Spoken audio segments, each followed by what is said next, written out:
In the beginning, God created man. Then, man got bored, so he invented sports. These competitions of athletic superiority determine who was truly the best of the best. Often in ancient Roman times, these competitions would be fights to the death, where the winner would be the last man alive. After several hundred years, the novelty of watching men on horses with poles charge at each other faded, and soon, modern-day sports were born. The idea of scoring points became a new way of winning. The athlete was drastically shaped and changed to match his or her sport, becoming truly a specimen unseen in history. The athletes got bigger and stronger, while the rest of the world, well, just got bigger. "I've got it," said man. "I'm far too unathletic to play sports, but I'm pretty good with numbers, so I'll find a way to make sports all about numbers." At that moment, fantasy sports were born. The barrier separating jock and nerd was now broken. Anyone could manage their own team comprised of real professional athletes in almost every sport possible, from baseball to bass fishing. However, for much of the early life of fantasy sports, the game was mostly taken part in by older men living in their parents' basement. It wasn't until the invention of the internet that fantasy sports went from an activity taken part in by socially awkward single men in their 40s to how we think of it today. A multi-billion-dollar industry with more than 32 million participants in North America alone. The basic idea is this. We put together an imaginary baseball team filled with real ball players. We each pick 14 major league hitters and 9 major league pitchers. We do it like an auction at the beginning of the season. Then we intently follow their stats over the course of the year. For hitters, home runs, RBIs, batting averages, steals. For pitchers, ERA, wins, saves, and something I invented called WHIP, which is walks and hits over innings pitched. Then, the team with the best stats at the end of the year wins. The next portion of this documentary will examine the impact of fantasy sports on a fan's organizational identification, or, in simpler terms, their loyalty.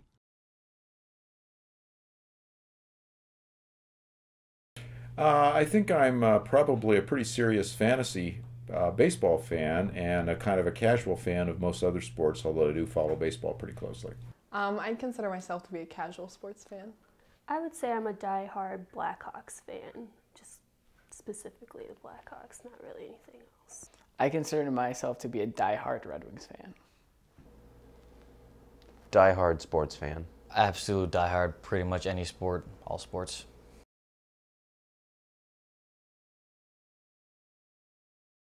I'll probably manage 8 to 10 teams. How far back have you been playing fantasy sports? I started first playing fantasy sports in 1992. I have not participated. No, I have not. It depends on the sport. I play all 4 major sports fantasy-wise, and I'm in multiple leagues if I can. I play fantasy football.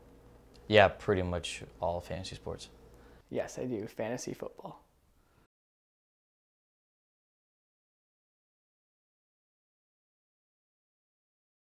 Baseball far and away, and among baseball franchises, I'm probably equally divided in loyalty between the Chicago White Sox and the Chicago Cubs.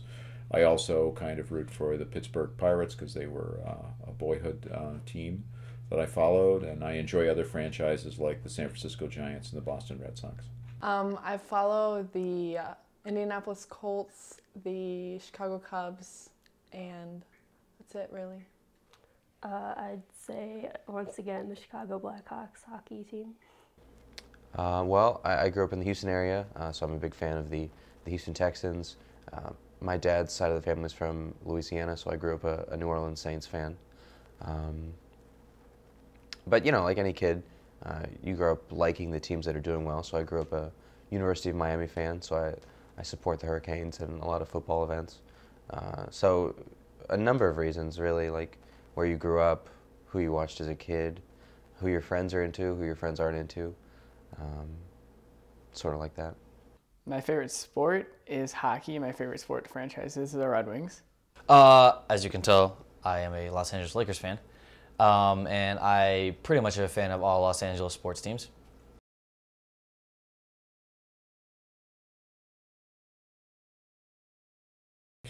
No, I think if you play fantasy for a long time, you learn certain players are going to be reliably very good. And for many years, my entire strategy for playing fantasy baseball in a league that I played every year was to make sure I drafted Barry Bonds. 94 strikeouts.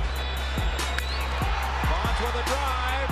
Looks like number 70 for Barry Bonds. And it is tying the all-time record set in 1998 by Mark McGwire. Because steroids aside, he was far and away the best player in that league. And I would actually structure my draft so that I could make sure I got him and then figure out the other problems that I might have as a result of that.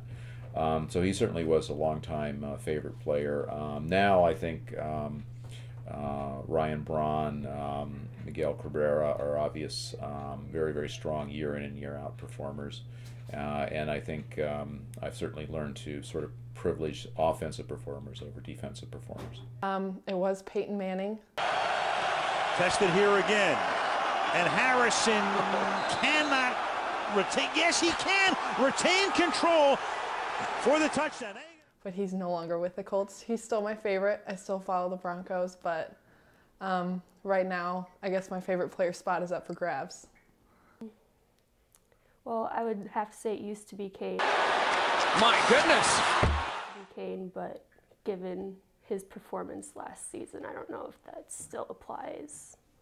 Pavel Datsyuk. Zetterberg still with it. White moving in. Score! Oh my God! Pavel Datsyuk! Red Wings win! And before that was Steve Yzerman. He had it, lost it. Yzerman picks it up. Yzerman moving. Blue line chance. Score! Steve Yzerman!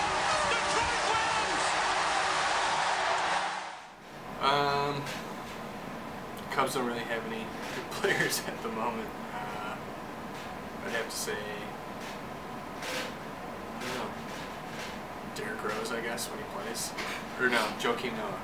Hands it off for Noah. Shot clock down to 5. Joakim puts it on the floor and then stuffs it home. My favorite player is Kobe Bryant from the Los Angeles Lakers. But outside of that, no.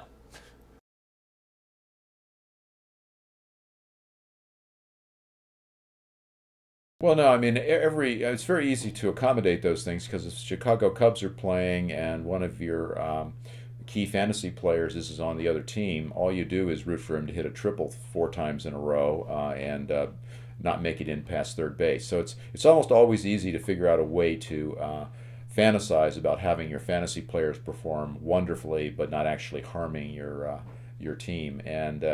And so it's easy. It's really easy to negotiate that based on the rules, because the rules of fantasy sport are different than the rules of real baseball. Yes, it depends on who they're playing, but I'll root for the Bears because I go to school in Chicago and my brother likes the Bears. I'll root for the Packers sometimes because my boyfriend is from Wisconsin and he likes the Packers. And the Broncos just because Peyton Manning's on the team now. No.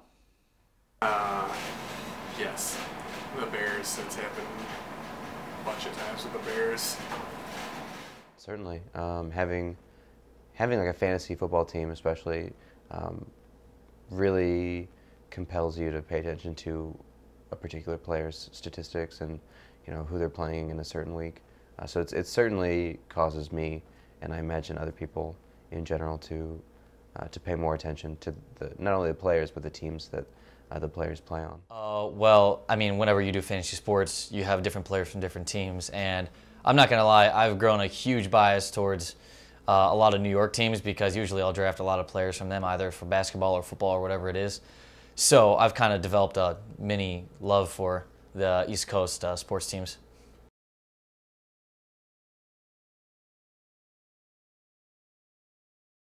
No, that's actually something I think very, very few fantasy players, at least those who take it in any way seriously, do.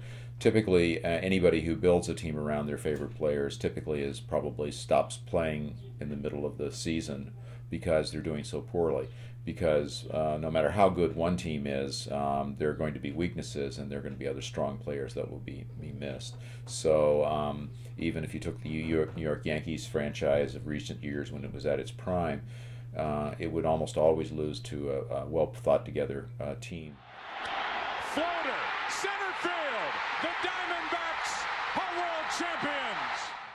because the whole of baseball is always stronger than one team. So I don't think very many people do that, and I certainly don't. Yes, I don't draft anyone in the NL Central. When it comes to baseball, I just can't stand the Cardinals. But it's pretty much just baseball. I would take Aaron Rodgers. Not as much of a bias, but I'll try to stay away from teams that are like really good, because then like usually the good players you want to get are on the bad teams.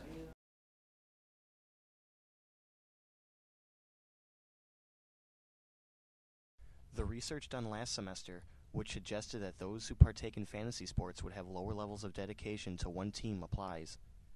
Individuals who partake in fantasy sports are more likely to have more than one team that they follow and more than one player that they would consider to be their favorite.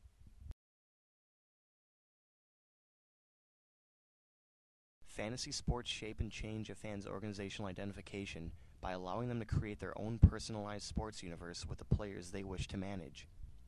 This ties into the second portion of this documentary and the original research, which explores the effects of social media on a fan's organizational identification. Why are professional sports teams taking to social media to create a stronger fan base? And why are you, the sports fan, more important than ever?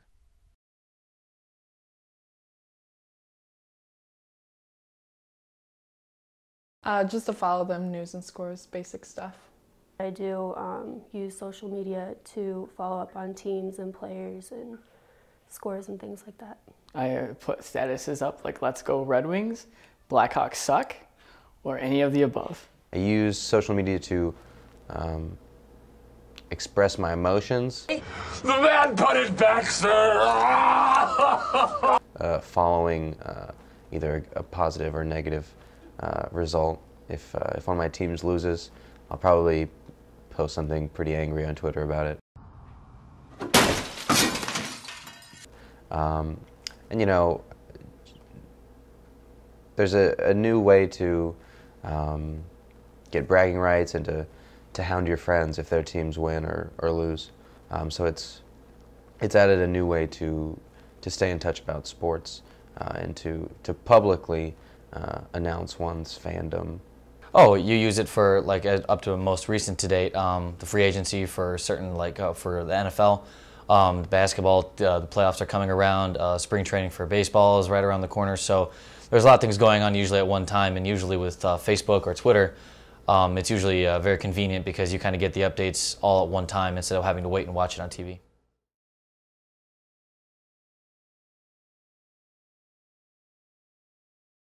Yes, the Red Wings, the Pistons, the Bulls, did I say the Red Wings, and the Lions.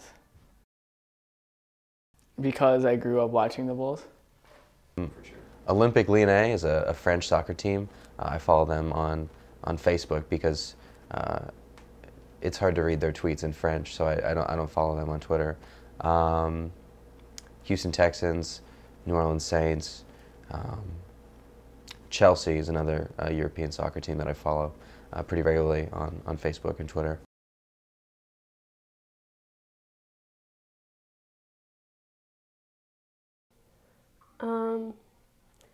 I wouldn't necessarily say enjoy them more. I feel like I know more about the sport because of social media, but not necessarily enjoy hockey more. To a somewhat degree, yes. Certainly, yeah. That it just adds a new element to the enjoyment of sports. To measure fan loyalty, I created the fan scale. This scale measures the following a franchise has on both Twitter and Facebook, then takes city population into account. When the two are added and divided, the answer is that team's fan scale. Any number over 1.000 means that team has more fans than actual residents in the population. A number lower than 1.000 means the exact opposite. The higher the number, the stronger the following on social media and overall presence the franchise has in the immediate area and around the world.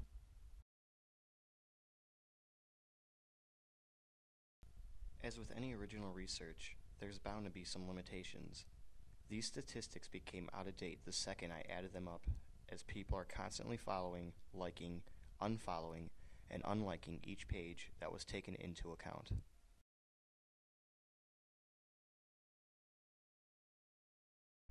The trends that we see from the fan scale are this. Typically, well-established teams are at the top. The Boston Celtics are number 2 in the NBA with a rating of 12.567, and the Lakers are 4th with a rating of 4.981. In the NFL, the Packers top the list with a whopping 17.366, followed by the Steelers at 17.345. Now think about the Packers for a second. 17.366 fans per person living in Green Bay. For the New York Jets or Giants, that would equal 142,636,943 fans. Teams like the Packers and Steelers are both well established and both strongly relate to their fans and work to create new ones from across the world. Social media is their main medium to communicate with their fans, and it shows with fan loyalty.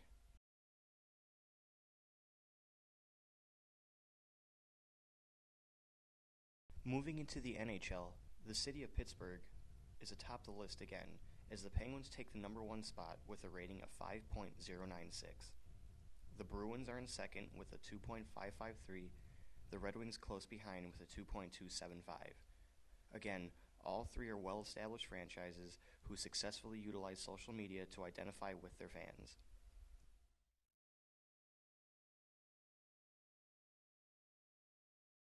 Finally, Major League Baseball.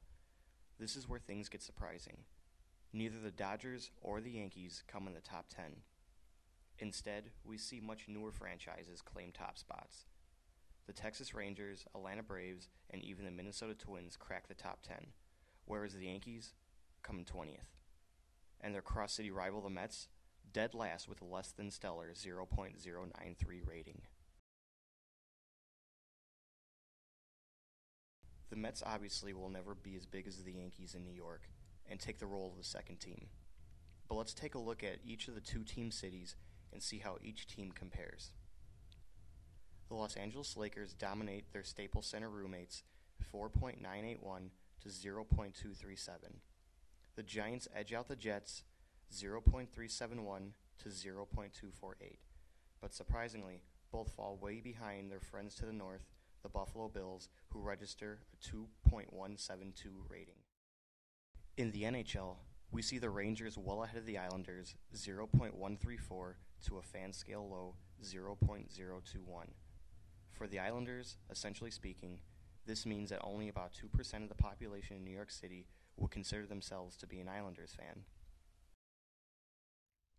Finally, baseball.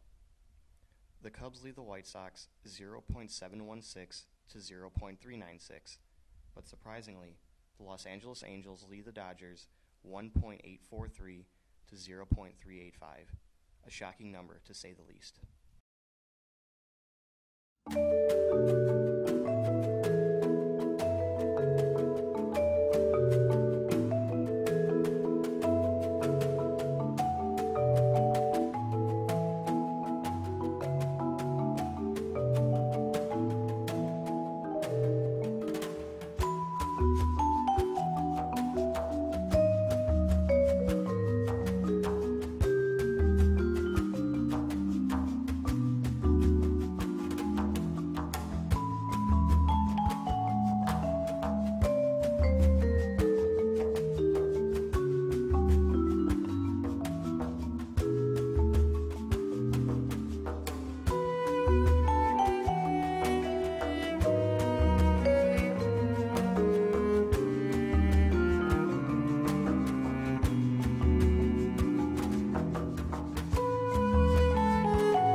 Social media helps create a personalized sports universe.